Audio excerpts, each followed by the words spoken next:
नमस्कार, आप देख रहे हैं समाधान कब तक। और 2024 अब चूंकि प्रवेश कर चुका है और एक तरीके से लोकसभा स्तर पर जो चीज़ें हैं वो राजनीतिक रूप से हलचल के तौर पर देखी जा रही है।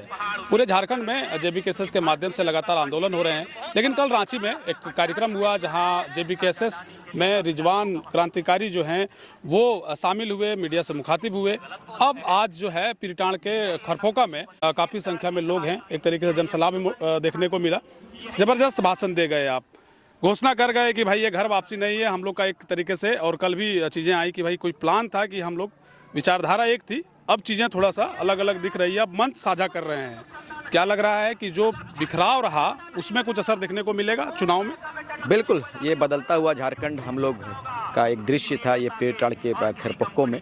और हमने कभी भी विचारधारा से समझौता नहीं किया है। विचारधारा चाहे जयराम भाई का हो, दीपक दा का हो या झारखंड के किसी अन्य लोगों का हो, हमने विचारधारा के साथ में चलने का एक बड़ा सा प्रयास किया है। और हमने लगातार लोगों के बीच में अपनी आवाज़ को बुलंद किया है और उसी का एक कड़ी आज भी था। और हमने हमेशा प्रयास किया है कि झारखंड के लोग जगें, झारखंड के गांव के लोग जगें। चूँकि 22 वर्षों में हमें अपना परिचय नहीं मिला दादा, बड़ा दिल रोता है। मैं कभी सोता हूँ या दीपक दा से मेरी कभी बात होती है, जयराम भाई से बात होती है, हम लोग लगातार विचार करते हैं और चिंतन पर बात करते हैं कि राज्य के आखिर उद्धार कौन करेगा। राज्य इतने वर्षों के बाद यदि जगह है तो मुझे नहीं लगता है कि किसी को तकलीफ होना चाहिए। खासकर नेताओं में जो खलबली मची है, कल का जो हमारा कार्यक्रम था, लगातार झारखंड के कई जिलों से हमारे पास फ़ोन भी आया और सबों ने बधाई भी दी और सबों ने कहा कि हम लोगों को आपके ऊपर, आप तमाम क्रांतिकारियों के ऊपर एक बड़ा सा विश्वास है और हमें उम्मीद है कि इस विश्वास पर आप तमाम लोग खरा उतरेंगे। चूँकि दिग्भ्रमित करने का एक बड़ा सा प्रोपगेंडा हम लोगों के बीच में है, पूरे प्रदेश में ये हावी है।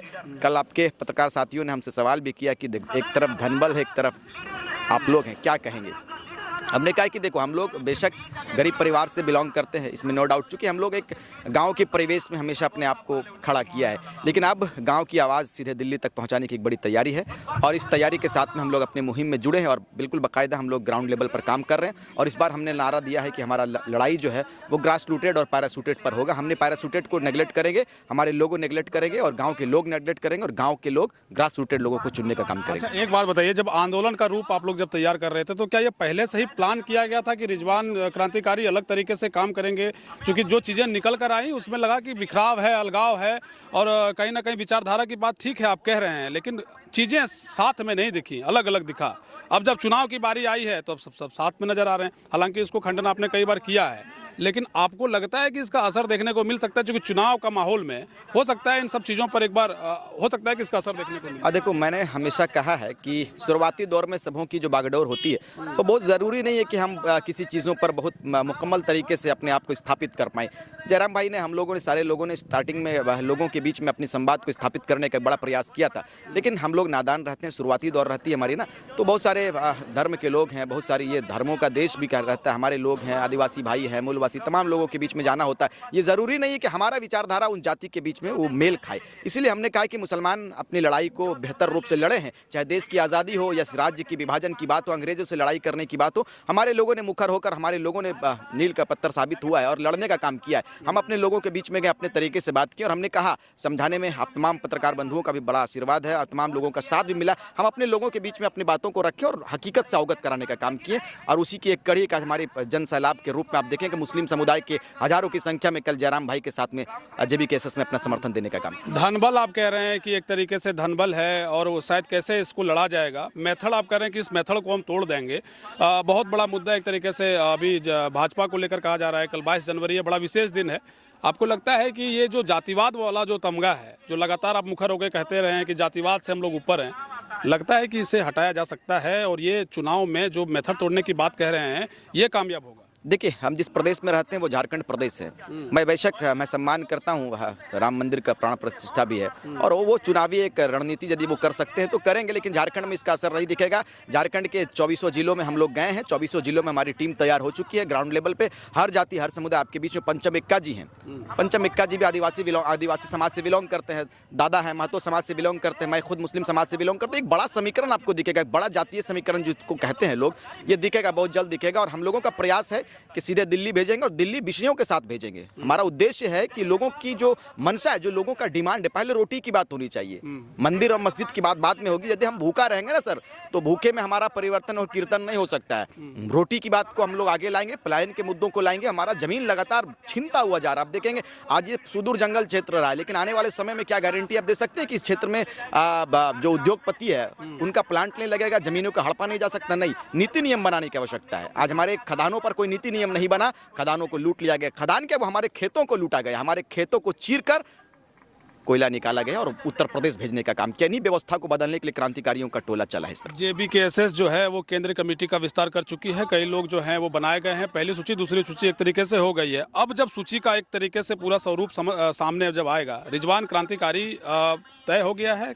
कौन सा मोर्चा संभालेंगे, कौन सा एक तरीके से आप फिर वही कहेंगे कि नहीं हमें पद की लालसा नहीं है, हम ये करेंगे, लेकिन कुछ अंदर खाने कोई बात है जो चल नहीं, ये मैंने हमेशा मैंने हमेशा कहा है कि मैं पद पर नहीं, पदों पे सुधार का नारा हमने मारा है। मुझे पद की कोई ऐसी लेकिन यदि शीर्ष नेतृत्व का जो आदेश होगा, शीर्ष नेतृत्व यदि चाहेंगे कि रिजवान क्रांतिकारी के कंधों के ऊपर प्रदेश के भार को दिया जाए, तो बेशक हम अपने कर्तव्यों का निष्ठापूर्वक निर्वहन करने का एक बड़ा प्रयास करेंगे सर। रिजवान भाई जी, आप तो इस बात को बढ़िया से समझते होंगे कि अगर सांसदीय का चुनाव लड़ा जाए तो बड़ा मुश्किल चुनाव है। आप लोग जरूर ये प्रयास करेंगे कि भाई JBKSS के केंद्रीय अध्यक्ष जिस सीट से लड़ रहे हैं उस पर बहुत ज़्यादा काम किया जाए, कम से कम एक नेता हमारा स्थापित हो। भाषण के जरिए भी आपने कहा कि इन्हें दिल्ली भेजने की तैयारी है। आपके भाषण से एक सवाल उठता है कि क्या सिर्फ जयराम जी को ही दिल्ली भेजा जाए और जो कैंडिडेट होंगे उनके लिए किस तरह की तैयारी होगी? नहीं, ये हमारा पहला बैठक हुआ है। पहले बैठक मैं चाहता हूं कि बहुत सारी चीज़ों को मैं पारदर्शिक नहीं करना चाहता। समय पे चीज़ों को दिखलाने से एक बड़ा मैसेज आता है। समय आ जाएगा, बहुत ज़्यादा है, हमारी तैयारी हो रही है, मुकम्मल तौर पर हमारी तैयारी है और बेहतर रूप से हम लोग आए हैं। हमारी पूरी टीम आई है।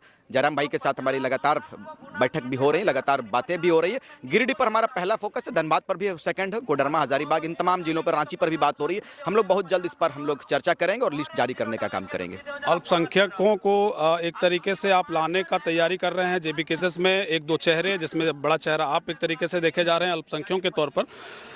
बीजेपी के लिए भी हमेशा तमका लगता रहा है OBC को लेकर के भी, और उनका भी एक तरीके से हमेशा से चाहे कोई भी सीट रहा हो, उन्होंने चुनाव में अपने मैदान में अपने कैंडिडेट को उतारा है। लगता है उसको भेद पाएंगे आप? बिल्कुल, झारखंड के जनमानस हमारे साथ में है। इस बार हमने कहा है कि मैं झंडों पर बात नहीं करूंगा, मैं जमीन पर बात करूंगा, जमीन के हकीकत से बात करूंगा। आज मैं भारतीय जनता पार्टी, कांग्रेस या बड़े बड़े राष्ट्रीय पार्टियों की मैं आलोचना नहीं, मैंने कहा है कि मैं आलोचनाओं पर नहीं, मैं अपने कर्तव्यों पर, मैं अपने कार्यों पर विश्वास रखता हूं। हमारा कार्य को झारखंड के जनमानस ने सराहा है, कंधों पर अपना हाथ दिया है और आशीर्वाद के साथ में कहा है कि आप जाइए, हिंदू मुस्लिम आदिवासी मूलवासियों का आशीर्वाद और दुआ आप तमाम क्रांतिकारियों के साथ में। लगातार हमारी माओं का जो सोच रहा है, हमारी माओं ने गठरी से निकालकर 10 रुपये और 50 रुपये देने का काम किया है सर। ये आशीर्वाद है और यही बदलता हुआ झारखंड। हम चाहेंगे इसको पटल पर लाएंगे और बेहतर रूप से उस ग्राफ को तैयार करेंगे जिस ग्राफ की तैयारी विनोद बिहारी महतो ने किया था, जिस ग्राफ की तैयारी निर्मल महतो ने किया था। आज निर्मल महतो को मार दिया गया, सवाल करने वाला कोई नहीं है। शेख भिखारी ने अपने आप को समर्पित कर दिया इस राज्य के लिए, बिरसा मुंडा के साथ में। कहां गया वो इतिहास? आज आपके बीच में हम लोग आए हैं और मैं इस बात को स्पष्ट कर देना चाहता हूं सर कि झारखंड में हम रहेंगे तो हमारा नीति रहेगा, झारखंडियत नीति रहेगी और झारखंड को बचाने के लिए रिजवान क्रांतिकारी को समर्पित होना पड़ेगा, इस माटी के लिए बलिदान देना पड़ेगा। तो हमने शुरुआती तौर पर कहा है कि हमारे पीछे भी बहुत सारे लोग लगे, हम कल रहे ना रहे, ये कारवां सचता रहेगा और ये कारवां आपके आशीर्वाद से, पूरे झारखंडी जनमानस के आशीर्वाद से सच चुका है और इस कारवां की धमक सीधे दिल्ली तक होगी, यही तैयारी हमारी है सर। चलिए, बहुत शुक्रिया आपका। देखिए, रिजवान साहब को आप सुन रहे थे। हालांकि सवालों का फहरिस्त बहुत लंबा है, सवाल पूछे जाएंगे लोकसभा के हर चुनाव में, हर वो जो एक तरीके से दौर आएगा जहां सवाल जो है वो पूछने का प्रयास हमारा होगा। खाका भी तैयार किया जा रहा है। फिलहाल हमें इजाज़त दीजिए, कुछ और लोगों से आपको मिलाते हैं। शुक्रिया।